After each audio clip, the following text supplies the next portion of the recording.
Imagine a town so quiet and slow-moving that the biggest news is usually nothing at all. This is Tinkletown.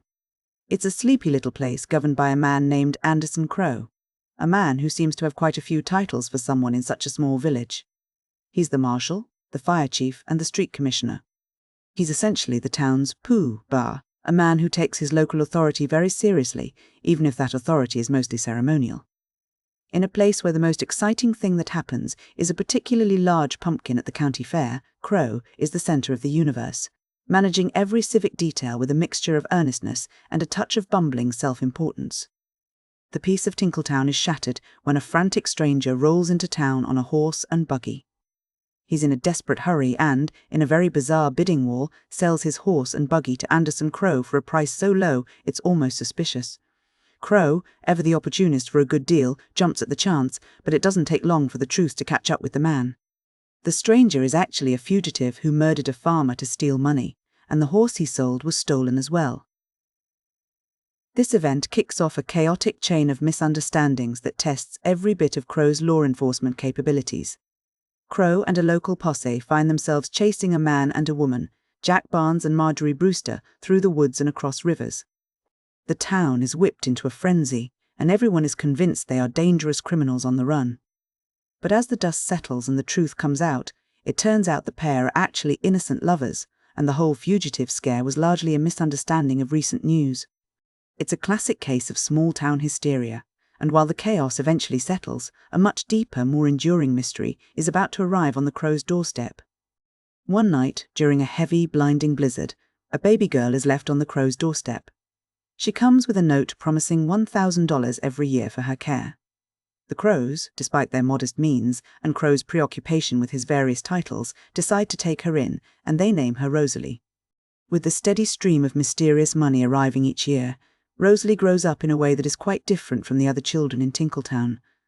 She isn't just a local girl, she's being raised with a level of sophistication, education, and comfort that hints at a life far beyond the borders of their small village. She becomes a beacon of grace in the town, but her presence is always tinged with the mystery of her arrival. As the years pass, Rosalie grows into a beautiful and refined young woman. However, she carries a shadow with her. She knows she was found in the snow, and she has no idea where she came from or who her biological parents were. This question of identity follows her like a ghost, even as she becomes the centre of attention in Tinkletown. She is loved by the Crows, but there is a void in her history that no amount of affection or mysterious funding can fill. Arrival of the Bonner family from Boston changes everything. The Bonners are aristocrats, people of high social standing and immense wealth, who bring a level of urban polish that Tinkletown has never seen. Among them is Wicker Bonner, a man who is immediately drawn to Rosalie's grace and the quiet mystery that surrounds her. A romantic tension begins to build between them, but Rosalie finds herself unable to fully commit to him. She's terrified that her unknown origins make her unworthy of his world. She fears that if she lets him in, he will eventually discover she is nothing more than a girl from a doorstep, a girl without a history or a pedigree. This internal conflict creates a poignant barrier between them, as Rosalie struggles to reconcile her love for Wicker with her fear of social inadequacy. While this romantic tension simmers, the town of Tinkletown begins to experience a surge of actual crime. It isn't just misunderstandings and mistaken identities anymore. A gang of outlaws targets Rosalie, and she is snatched in a botched kidnapping attempt.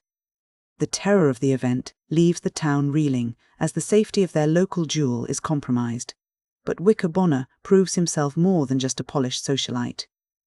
He tracks the outlaws through the wilderness and heroically rescues Rosalie from a bandit hideout, proving his devotion through action rather than just words.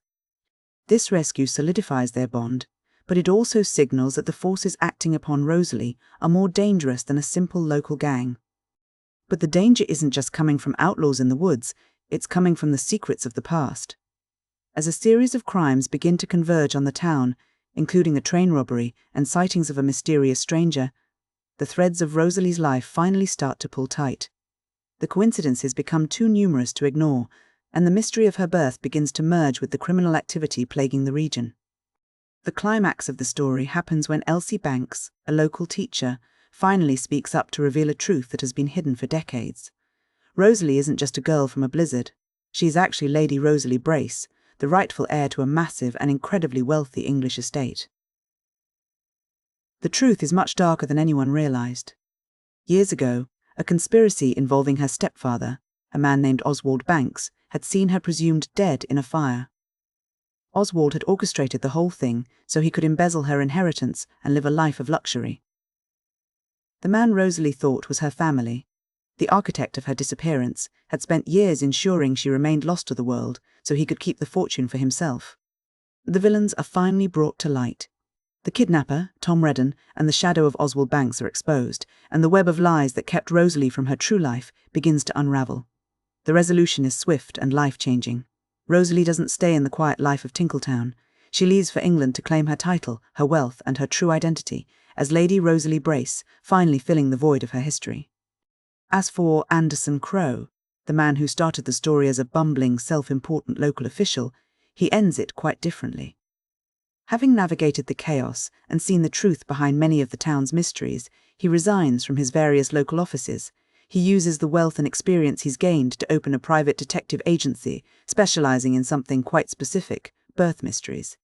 He becomes a man of dignity, a seeker of truths that have been buried by time, transforming his love for local authority into a professional pursuit of justice and identity. When we look at this story, it's easy to see why it was such a massive bestseller when it was released in 1907. George Barr McCutcheon was a master at blending the cozy, predictable life of a small American town with the high-stakes, dramatic world of international aristocracy. He understood the appetite of the early 20th century reader for stories that combine domestic warmth with grand, sweeping mysteries. At its heart, the book is exploring the tension between identity and legitimacy. This was a major theme in the early 1900s, a time of shifting social structures. The story asks a question that still resonates. Is a person defined by their bloodline and their titles, or are they defined by the way they were raised and the character they show in times of crisis? Rosalie is caught between these two worlds. She has the right blood of an English lady, but she has the real heart of an American girl raised in a small town by a man like Anderson Crow. The fact that she eventually embraces both her heritage and her upbringing is what makes her a complete person. There is also a heavy emphasis on the contrast between different social classes. You have the simple life of Tinkletown, which is governed by a man like Anderson Crow, where authority is local and often a bit messy. Then you have the aristocratic world of the Bonners and the English estate, which is defined by rigid rules, massive wealth, and deep-seated conspiracies. The tension in the book often comes from these two worlds colliding, usually through a romantic interest or a criminal act, highlighting the absurdity of class distinctions when faced with genuine human emotion. We also see a recurring motif of appearance versus reality. Throughout the book, characters are rarely what they seem to be. The stranger is a murderer, the lovers are innocent, the kidnappers are outlaws, and the girl on the doorstep is a lady. This isn't just a plot device to keep the pages turning, it's a way for the author to suggest that the social veneers we wear, the titles we hold, or the reputations we build, can often hide a much more complicated truth. It suggests that the most important parts of a person are often the ones that aren't immediately visible. The character of Anderson Crow himself serves as a fascinating archetype. He represents that specific kind of small-town authority that feels all-encompassing in a small village but looks quite different when faced with real, high-stakes crime. He starts as a bit of a caricature, a man playing many roles to maintain his status, but he ends the story as a man who has found a true purpose.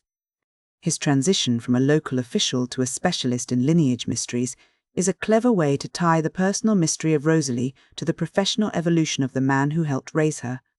He moves from managing the streets of Tinkletown to managing the complexities of human history. In the end, The Daughter of Anderson Crow is more than just a mystery about a lost heiress. It's a story about how the past, no matter how deeply it's buried or how much it's been obscured by fire and lies, has a way of catching up to the present. It suggests that while our origins might set the stage, it is the lives we lead in the interim, the people who raise us and the people who stand by us in a crisis, that truly define who we are. It's a celebration of the found family and the enduring power of truth.